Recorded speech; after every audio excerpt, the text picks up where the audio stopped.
Akkam jirtu daawwattootaa fi dhaggeeffattoota keenya kabajamoo. Qophii xurree goototaa kanaan muuxannoo fi icciitii milkaa'ina goota misooma interpruunerii obbo Faatuddin Sammaan isiniif dhiyeessinaa hanga xumuraatti nu hordofaa. Qopheessee dhiyeessaan qophichaa Alamuu Hirphaa, ogeessi kaameeraa fi gulaalaan suur-sagalee Oliifan Tasfaayeeti.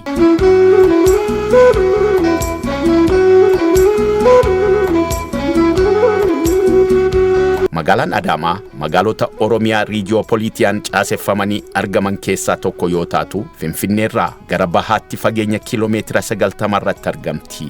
Magaalattiin aanaalee 19 fi kutaalee magaalaa 6 caaseffamtee lafa hektaara 54,000 haguugdee kan argamtu yoo ta'u, uummata miliyoona 1 oltu keessa jiraata jedhamee tilmaamama. Mootummaan Itoophiyaa galmoota karoora misoomatti fufaa Sustainable Development Goal milkeessuun hiyyummaa irrisee jiruuf jireenya lammiilee fooyyessuuf carraawwan misoomaa jiran mara duguugee fayyadamaa jira. Keessattuu tarsiimoo imaaxaa akka biyyaatti bocamee jiruun dargaggoonni miira interpruunershiippii gonfatanii eeggattummaa keessaa ba'anii carraa hojii ofii uummachuun akka of jijjiiran hojii hojjetameen kutaalee biyyattii hedduu keessatti dargaggoonni miliyoonotaan lakkaa'aman kaleessa harka maatii isaanii ilaalaa turan har'a gara abbaa qabeenyummaatti ce'an mannaa lakkaa'u. Magaalota Oromiyaa qaanqee dambalii carraa hojii uumuu laboobsuun jiruu fi jireenya dubartootaaf dargaggootaa jijjiiraa jiran keessaa tokko immoo magaalaa Adaamaati. Galmoota misooma gurguddoo afran akka magaalaa Adaamaatti qabamanii ajandaa hooggansaa fi hawaasaa ta'uun irratti hojjetamaa jiran keessaa tokko kalaqaa fi ogummaa jajjabeessuu yoo ta'u, kantiibaan bulchiinsa magaalaa Adaamaa obbo Haayiluu Jaldees dhimma kana ilaalchisuun akkas jedhanii turan. Misoomni magaalaa akka magaalaa Adaamaatti karoora keenya milkeessuuf yaadnu inni jalqabaa wabii nyaataa mirkaneessuudha. Jiruuf jireenya hawaasa magaalaa Adaamaa jijjiirree Adaamaa keessatti oomisha guddisnee Adaamaa keessatti sirna daldalaa jajjabeessinee carraa hojii bal'inaan uumnee bu'uuraaleen misoomaa hojjennu haala uummata keenyaaf daldala mijeessuu danda'an, magaala guddisuu danda'an irratti xiyyeeffachuudhaan wabii nyaataa mirkaneessuudha. Inni lammaffaan kalaqaa fi ogummaadha. Hawaasni kalaqa hin qabne, uummanni ogummaa hin qabne uummata nama ergamaadha. Namni ogummaa hin qabne, namni bahee waan hojjetu hin qabne, galma hin qabaatu ergamaa ta'ee jiraata. Kanaaf kalaqaa fi ogummaadha. Inni sadaffaan interpreneurship. Interpreneurota akka keessanii uumuu kan jiran jajjabeessuu, baay'isuu, haaraa uumuu xiyyeeffannee tan hojjennu. Inni arfaffaan mootummaa cimsuudha. E-governance.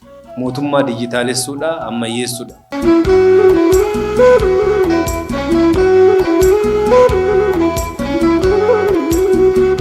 Kutaan magaalaa Abbaa Gadaas sosochii carraa hojii finiinsuun badhaadhina maatii milkeessuun badhaadhinni mana tokko lammiilee akka seenu hirmaannaa uummataa fi hirmaannaa abbootii qabeenyaatiin manneen lukkuu fi sheediiwwan nyaata saffisaa hojjechiisee dhiyeessuun namoota harka qalleeyyiif dabarsee kennaa jira. Obbo Imanuu Tashoomaa hojii raawwachiisaa olaanaa kutaa magaalaa Abbaa Gadaati. Kutaan magaalaa Abbaa Gadaa yeroo hundaa irraa kaasee fayyadamummaa uummataa milkeessuudhaaf halkanii guyyaa kutaa magaalaa hojjechaa ture. Keessattiyyuu maaltu hawaasa keenya fayyadamaa godhuu danda'a kan jedhu yaadama paartii badhaadhina irraa kan bocame keessattuu kitaaba ida'amuu muummee ministeera keenya irraa kan bocame yeroo adda addaatitti hawaasa keenya fayyadamaa godhuudhaaf gama misoomatiin gama hawaasummaatiin akkasumas hojii siyaasaa keessatti hojiilee gurguddoo hojjechaa turee jira. Waggoottan dabarsine kana keessatti hojii qabatamaa waan lakkaawamuu danda'u fi waan hawaasni keenya irraa fayyadamuu danda'u hooggansi keenya uummanni keenya akkasumas waliigalatti mootummaan keenya hojiilee gurguddaa hojjechaa turee jira. Akka magaalaa keenyattii fi akka kutaa magaalaa keenyattis keessattiyyuu galmoota gurguddoo akka magaalatti qaban milkeessuudhaaf hojiileen gurguddaan hojjetamaa turanii jiran.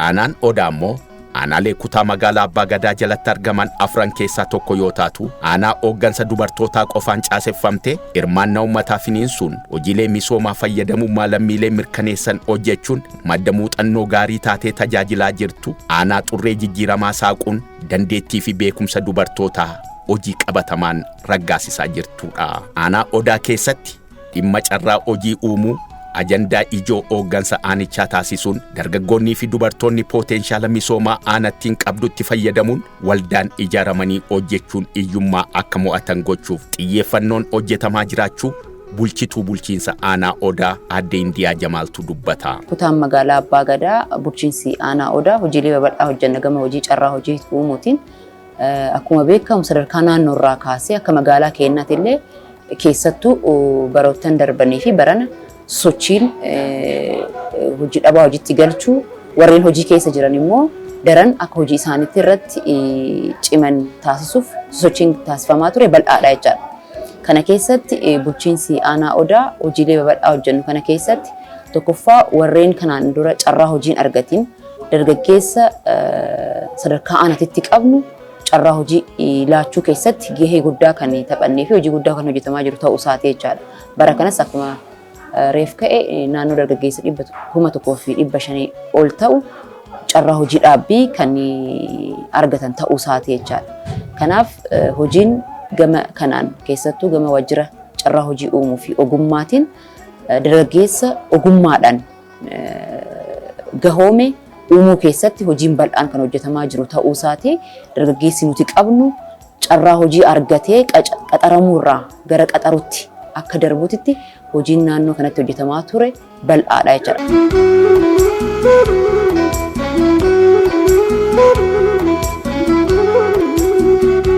Obbo Faatuddin Sammaanii fi Aadde Halimaa Dhibbaa jedhamu abbaa warraa fi haadha warraa magaalaa Adaamaa kutaa magaalaa Abbaa Gadaa aanaa Odaa keessa jiraatanidha. Jalqaba yeroo walitti dhufan hoomaa hin qaban qoraan gurguranii daabboo bitatanii galu. Boodarra hanga yoomiitti jireenya gadadoo kana jiraannaa jechuudhaan bara 2008 qoraan gurguran kana keessa muka jajjabaa filachuun mummuranii saanduqa liistiroo fi kaazenaa maallaqaa hojjechuun magaalaa keessa naannessanii gurguruun hojii biizinesii isaanii tokko jedhanii akka eegalan dubbatu obbo Faatuddin Sammaan. ምናልባት ላይታመን ይችላል እሷ በገዛችው ማገዶ ነው።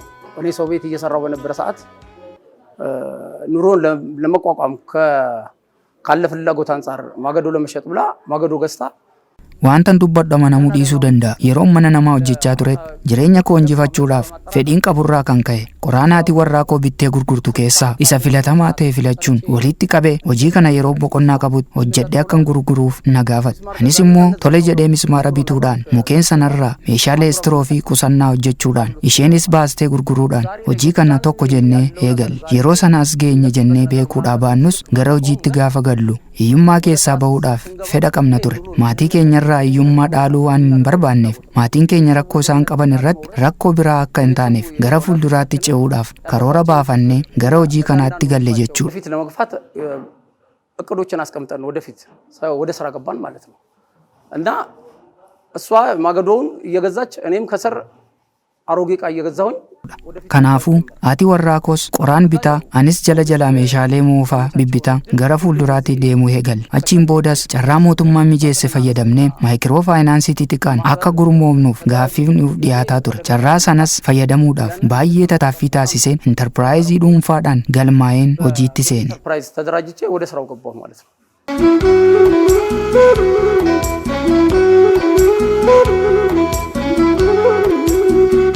Haati warraasaa Aadde Halimaa Dhibbaas iyyummaan cimaan maallaqa dhabuu osoo hin taane yaadaa fi mul'ata dhabuudha. Nuti hojii kana gaafa eegallu maallaqa homaa tokkollee hin qabnu zeeroodhaan eegallee jedhu. Jalqabiinsi kenna womaan harkaan qabnu iyyuu wama didiqqoo kanarraan qoraan binnee qoraan gurguram qoraan boba'urraa keessaa maraxataa listiroo wambarii didiqqoo hojjetaatiin kanarra geenne. Baay'ee gammachuu guddaan qaba. Wama diqqoorraa jalqabnee as geenne galata waaqaaf galata guddaa qaba. Mootummaan kennallee mootummaan Adaamaa kantiibaan Adaamaa haa ta'u seektarri mootummaa hundinuu deeggarsa guddaa nu godhanii jiran. Hojii keenya kanaaf lafa nu kennanii, sheedii nu kennanii, daganaa dagammoo baazaarii nu sirreessanii waan deeggarsa baay'een kanarra geenne mootummaallee seektaroota mootummaallee muluu galata guddaa qaba.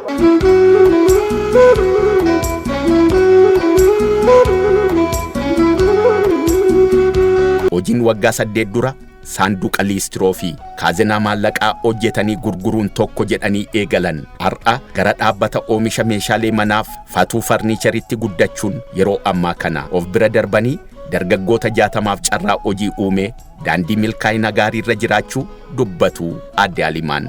በቃ ረኮ በጣም ረኮ ባኤቱ ንጉዳቴ ጆሌ ከን ያችሱ እንደኔ ጆሌ ከን ያችሱ ዋይ እንደኔ እኒ መናምባ ቀጨረሜ ሆጅታዩ አቺ ቆራን ቢቴ ፊዴ ቆራን ቦባው ሁንጉራ ካፊ ኬሳ መረጠጤ ዲስትሮ ዲድቆ በርጩማ ዲድቆ ጠረጴዛ ዲድቆ ሆጀቹ halkani guyyaa hojjenna ሲያጅ haga amma ifne male ወጋም የቀፋ አናፊን ብቻን halkaniif guyyaa hojjenna hojjenna bulla duga hiyyumma bawuf baka bakkinna kan argu sodama rakkinna kan keessa bawuf alhamdulillah ufi kenna hafne maati kenna deeggarsa ijoollee baay'ee of jala qabanne hojjetaa jira alhamdulillah.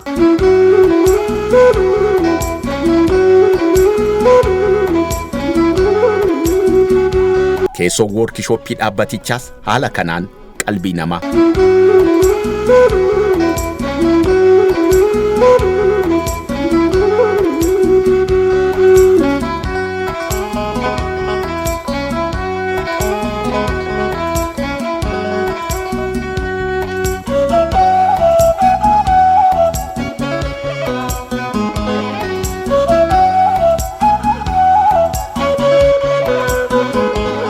Dargaggoonni dhaabbata Fatuu Farniichar keessatti qacaramanii hojjechaa jiranis miindaa argataniin of jiraachisuun cinatti ogummaa hojii mukaa argachuu dubbatu. Maqaan koo Daraartuu Damisseen jedhama. Akka mana kootittan hojjedha. Gargaarsis dhugaa dubbachuudhaaf baay'ee ba'aa guddaan qabu jechuudha. Nan hojjedha. Akkuma fedhii kootittan hojjedha. Miqaatiidhaan leenjii fudhadhaa jedhanii sababa saayinasitti leenji'een asumaan asitti hafe. Maqaan koo Daagim Nagaash jedhama. Hojiin bareeda natti tolee tan hojjechaa jira. Hojiin baay'ee gaariidha. Maashinii irratti mukicha inni murraa walitti wannoo hin jennaa ishukumama. Kazaan mismaara fi madooshaa koollaa dibnee hin hojjenna. Haamilee gaariin natti dhagahama. Saadamir Bahu jedhama. Kan hojjedhu maashinarra asumatti eegalee asumatti bare baay'ee jijjiirama gaariidha. Duraan baay'ee irraa uummata akkam beeku. Damoosni isaallee akkasuma irra dabalaatumaan nu dhufe baay'ee gaariidha. Damoosni isaatis akka gibbii kanaatittis hojii ogummaa gaarii qabullee hojii nama jijjiirama boruutiifis ofii keenyaafillee boruu yoo jijjiiramu ta'es baay'ee namatti tola. Ofii isaaniitillee jalqaba amma xiqqoo irra jiran. Amma garuu yeroo an seenu waan akka maashina tokko hanga maashina muraasa wayiiti. Sarraatanyaallee nama muraasa. Amma garuu gara sarraatanyaa baay'inaatiillee hojjetaa hedduu horataniiran.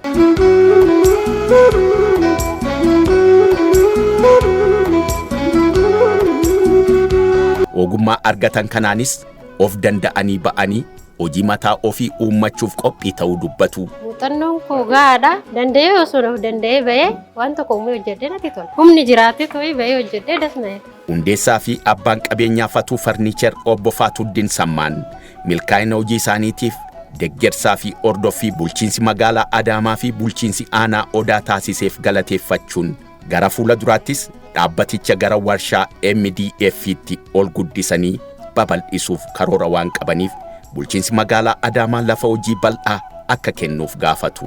በዚህ አጋጣሚ ኦዳ ወረዳን አይደለም እንደ አዳማ ከተማም ለዚህ ስላበቃኝ አመሰግናለሁ። Carraa kanatti fayyadamuudhaan aanaa Odaa qofa osoo hin taane akka magaalaa Adaamaatti carraa kanarra nageessisu isaaniitiif guddaan isaan galateeffadha. Sababni isaas iddoon nuun geenye hin jiru sababa hojiitiin jechuudha. Kunis magaalaan keenya nagaa waan ta'eefidha. Carraa kanaan maayikiroo faayinaansii xixiqqaa jalaa hanga gubbaa jiran galateeffachuun barbaada. ቀን ከሌሊት እሰራለሁ። እንቅልፌም አልተኛም። ምክንያቱም halkanii fi guyyaan hojjedha. Hirriba sirrafu. Sababni isaas tokkoffaa dargaggoota hojii dhabeeyyii hedduu qabna waan ta'eef dargaggoota kana gara hojiitti galchuuf, lammaffaan immoo qisaasama mukaa hambisuuf gara warshaa MDF'tti ce'uun dirqamadha jedheen amana. Haala kanaan karoora baafnee kan hojjechaa jirrudha. Kunis dhuma keenya miti. Magaalota Oromiyaa hunda keessatti damee banuudhaaf hojjechaa jirra. Akkan gootanii gaaffii jedhuuf immoo nutuu ni beekna. Isinirraa deeggarsa qofa barbaanna. Tokkoffaa akkaataa barbaannuun oomishuuf iddoon barbaachisaadha. Ammatti dhibbantaa 20 hojjechaa jirra. Dhibbantaan 80 qisaasaa jira jechuudha. Hojjettoota 50 kana yoo laallu guutummaatti hin hojjenne jechuun ni danda'ama. Lammaffaa faayinaansiidha. Kunniin guutamnaan qaama kamiyyuu waliin hojjechuudhaaf qophaa'aadha. Adeemsas mijeessuu dandeenya. Akka biyyaatti hojiin hin eegalamne hin tuqamnes hedduutu jira. የትኛውም አካል ጋር ይሁን ለመስራት ዝግጁ ነን። ሂደቱንም ማመቻቸት እንችላለን። ቁጭ ብሎም ተነጋግሮ መፍትሄ ማምጣት ይቻላል የሚል አቋም አለኝ እንደኔ ማለት ነው። እንደ ሀገራችን ሰፊ ስራ ነው ያለው። ያልተጀመረ ያልተነካ ስራ ነው እኔ ይመስለኝ ይሄ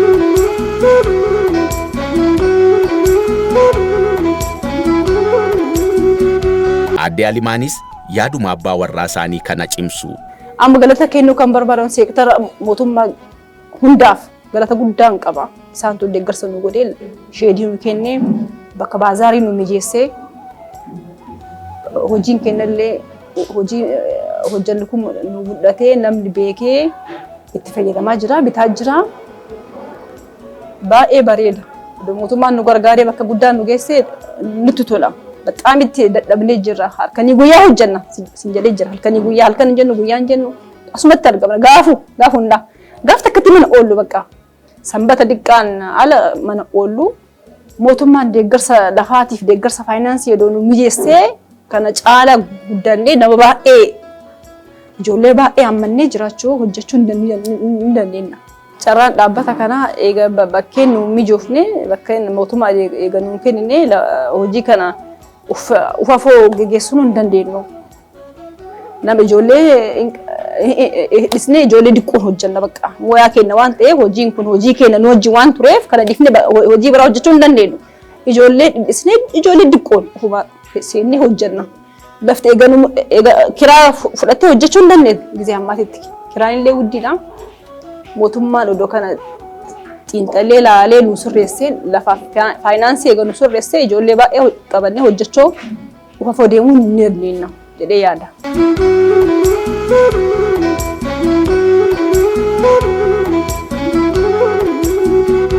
Qindeessaa wiirtuu kenniinsa tajaajila iddoo tokko aanaa Odaa obbo Dinquu Birruu akka aanichaatti baatiiwwan ja'an darbanitti namoota 1,500 carraan hojii dhaabbii uumamuu fi ibsuun waldaan Imaaxaa Fatuu Farniicher kun sadarkaa kanarra akka ga'u deeggarsaa fi ordoffii itti fufiinsa qabu gochaa fi turree jedhu. Waliigala carraan hojii uumuu akka aanaa Odaas ta'e akka magaalaa Adaamaatti hin beekama akkuma Oromiyaatittu sosochiin jiru baay'ee bayeessa dargaggoo qabatee namoota hojii fedhii qabanii qaba giddugala leenjii asii qabna akkuma Oromiyaatillee badhaasa adda addaa kan fudhate leenjii yeroo adda addaa kennu dargaggeessi gurmaa deeggarsi hordoffiin leenjii gahaa hin argatu karaa kanarra jirra haga ammaatittis akka bara kanaatitti namoota gara 1,500 kan ta'u akka aanaa Odaatitti haga guyyaa har'aa kanatti hojii dhaabbitiin hojiitti galchinee irra akkas hojii qaxarri hojii yerootiin hedduudha. Gama Fattuu Farniichariitti ton deemu dhugumatti Fattuu Farniichariin naannoo bara 2010 duran beeka hojii isaanii kana haga sadarkaa amma irra gahan kan irra hin geenye yeroo ammaa kana immoo aanaa keenya guyyaa ganama galgala deddeebinee hordofna nullee sababii kanaaf Fattuu Farniicharii bira piroojeektii biqaat kan jedhamu ijoollee baay'ee nu fudhatanii nu hojjechiisu shaakalchiisu iskeechatti kan qaxaramanii jiran jiru yeroo ammaa kana hojii isaa caalaa namoonni isaanii yeroo hunda deddeebinu dhugaa dubbachuudhaaf haati manaaf abbaan manaaf bakka kanaan dhabdu yeroo makkamu kottu akka nama hojii isaanii gatanii olii gadi hin deeman ta'anii hojii isaanii hojjetu namoota naamusa qabeessa hojiin isaa kun guyyaa kana dura asii ka'ee bakka amma irra jiru kana caalatti ofafootti bulchiisa magaalaa Adaamas haa ta'u aanaan Odaa cinaa isaa dhaabbatee nama hojii hojjetu fedhii qaba waan ta'eef magaalli nama tamu baay'ee nama cimaadha itti jabaadhu jenna deeggarsa kamuu kan isaaf godhamu qabu gama wiirtuutis ta'e gama kamiinuu isaaf goona waan addaan qabu jechuudha.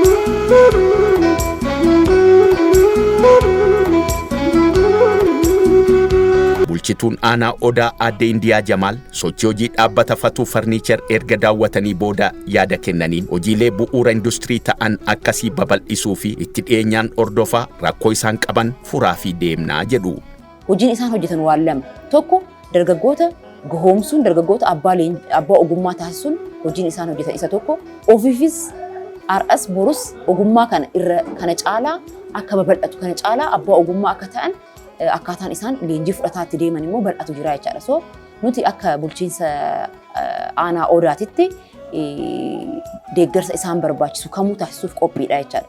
Kana daran immoo magaallis iddoo hojii keessattuu yeroo ammaa iddoon maayikiroo isaan itti hojjetaa jiran qaama biraatiif dabarfamee akkaataan itti kennamuu hedduu bal'aan hin jira waan ta'eef kun immoo gaafa qaamni kun gamasitti cehee iddoo hojii argatu irratti rakkoo guddaatu jira jechaadha. So akka bulchiinsa magaalaatittis dhimmi kun itti ilaalamee warri amma isaan qabatanii isaan jala jiran akka hin bittinnoofneef iddoon hojiin bal'aan isaan barbaachisa waan ta'eef nutis gama keennan deeggarsa barbaachisu hin goona akka magaalaatittis fookasii argatee dhimmichi kun iddoo hojii akka argatan taasisuun barbaachisaadha. Faayinaanshaaliillee akka isaan deeggaraman sadarkaa aanaa keenyatti bara kana aanaan hanga miliyoona 2 wabummaa fudhateetiin liqii kennuu hin danda'a.